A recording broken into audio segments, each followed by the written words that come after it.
Hey everybody, how's it going? So today we're checking out yet another hardware compressor. This one is the Successor from Heritage Audio. Now, at first glance, I thought this was going to be just your average SSL bus type compressor. You know, we've got lots of plugins, whatnot. Why is this so special? That is until I got to talk to the designer at NAMM. And he took me through the whole thing. It's like, yeah, it can be used on mixes, but this thing really is supposed to be a character compressor and an aggressive one too. You can use it on individual sources. So what I'm going to do is I'm going to put it on a couple of mixes that I've got here and just kind of try it as a mixed thing. But we're going to try it on drum room, and we're going to try it on snare drum as well, because this is very much a Neve style compressor rather than opposed to, like, say, an SSL. Now, one of the most legendary snare compressors ever is the Neve 33609. Is it going to do that? Time will tell. But I have been playing with this on drum room a little bit, and it is starting to kind of put my plugins to shame. Like I said, I've been playing with the Universal Audio Distressor sim, and it's quite good. And me being a Distressor user, I'm very impressed as far as software goes. I'm not sure what's better, the Arouser from Empirical Labs or the Distressor plugin on Universal. It's really great. I mean, like, if we pull this up,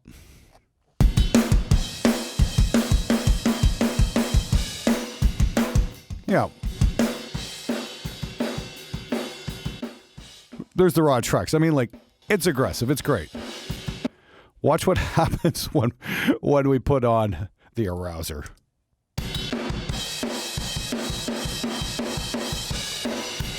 Holy shit.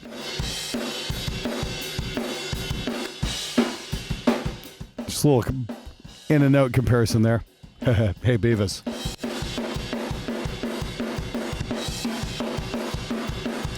That's just all kinds of nasty. Wow, that's super cool. Like, if we hear that on an entire drum mix here. Take it off. That's software distressor there. That's the Arouser. Holy crap.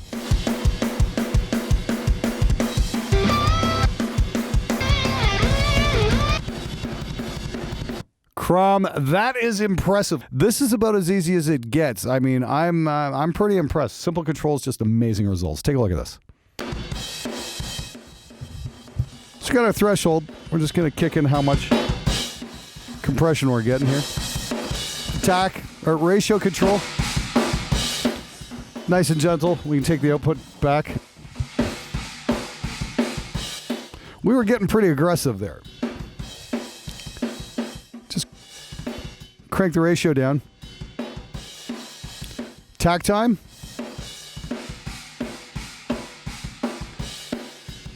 Speed it up for more aggression.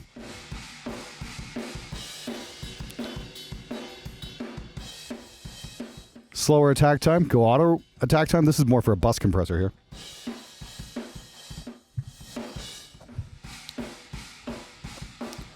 Pretty cool, but I'm really liking that hyper-aggressive sound here. And then you got these side train controls, and they're going to compress the signal completely differently.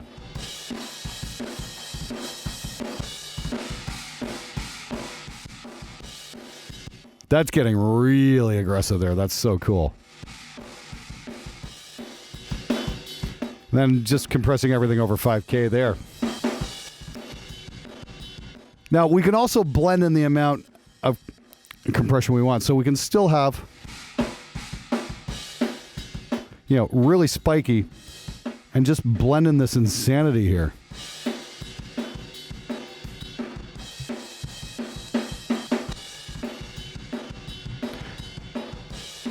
We pull up the output stage.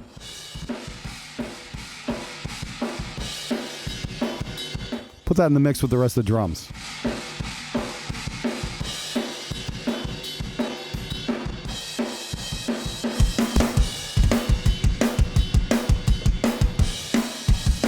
Once again, we'll put that's the distressor software.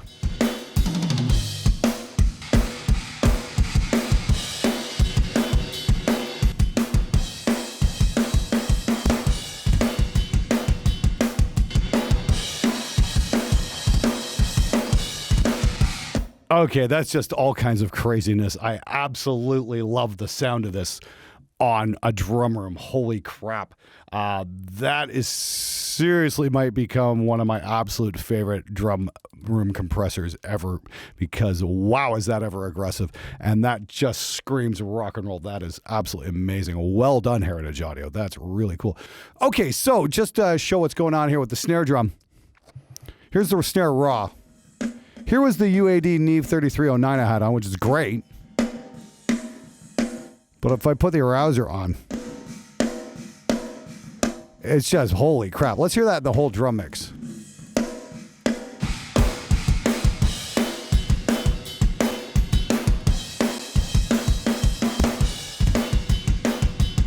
That's the UAD. Not bad. Like, quite good, actually.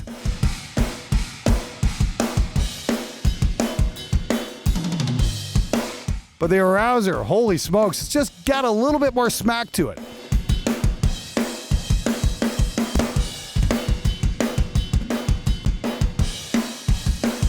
Yeah, it's not.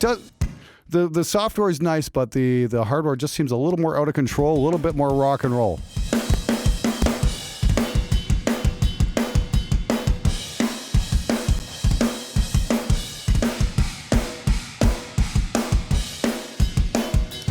That's pretty damn amazing, actually. All right, next up, what I want to do is I want to pull up the mix we did for Blue Guitar there a couple weeks back with their Amp 1 Iridium edition, the metal one. And Chris Rafinski was playing on this one. Generally, you know, when you're using an SSL-type bus compressor, you want to get like a 4-to-1 ratio. You want to get about the -4 region. Just keep the bottom end under control. We're going to try this out on the full mix here and see what we get. You know, I'm hoping for some good results. Let's see what happens.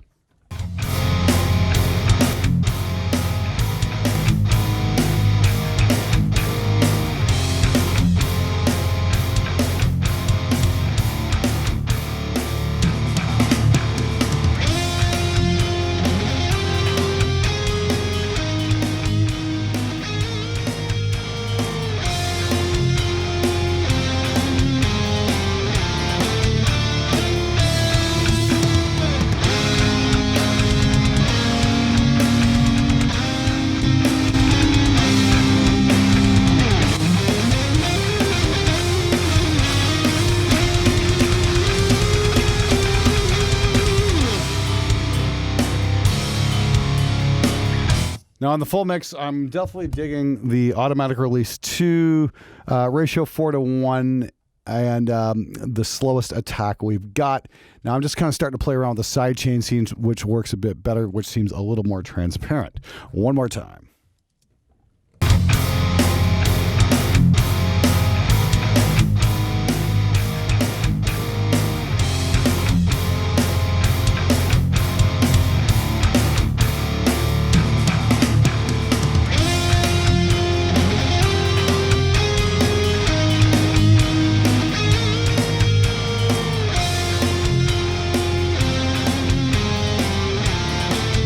Now that sounded pretty squished right there. I'm probably going to bring up the return input just a tiny bit and get it into the sweet spot there, and I'll compare it against the software. I'm very curious to hear what this is doing.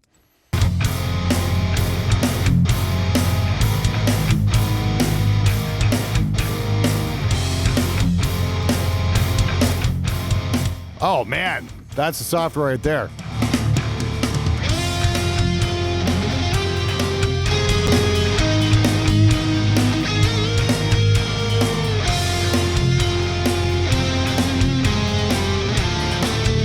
Like, let's just hear how that works with the guitars and the drums all together. So here's hardware.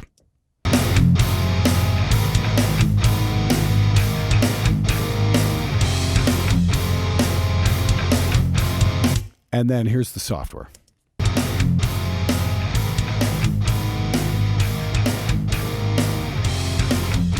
Yeah, there's definitely something going on here. Even if we take this input level back down and zero it out.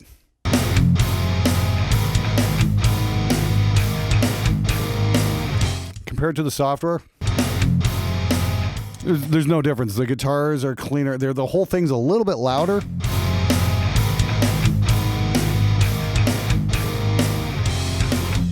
Even compressing the whole thing, it's a little squishy here. One more time. Software. And back to hardware. I think I like that sidechain engaged a little bit. Rated 80 hertz. So all the super low end doesn't start hitting the compressor that hard.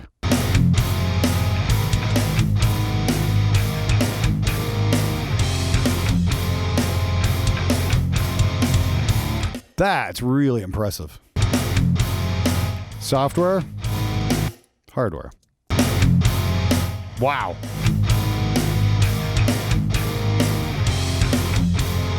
That's just really cool. So far, this thing's been an absolute winner on Snare Drum, Drum Room, and even Mixbus. Super cool. Now, as I'm taking a look at the side chains over here, I am seeing that it's got 803 kilohertz. I'm guessing that might be for vocals, like to stomp down on sibilants, that kind of thing. And I'm not going to quite get to that at this point, but that's definitely something I want to investigate maybe in a later video. Okay, before I wrap this up, just want to make a couple things clear. This compressor goes for $14.99 US. You can pick it up at Sweetwater. I'm just super impressed by the build quality. This thing is freaking heavy. It works stereo or mono. Unfortunately, it's not dual mono like the Tagler is, but this is really cool if you want to use on stereo sources like drum rooms or full mixes, that kind of thing. It's great on stereo sources like drum rooms or full mixes, that kind of thing, but it's also great on single instruments or mono sources as well, like snare drums, as we illustrated here. I'm going to try this out on bass guitar on a future mix as well, and I'm sure it's going to be just as aggressive as I want it to be, and I think that's really cool. I also want to try this one out on a vocal. You can bet I'm going to be using this on mixes in the very near future because I think it's just absolutely wicked. Back panel's got sidechain inputs for both, so you can use it to control, say, against a kick or a bass guitar or something like that. And you can use it for ducking, that kind of thing. And that's super cool. I love the blend control. Not nearly enough hardware compressors have that anymore. And the fact that you've got an option to switch it in and out is great.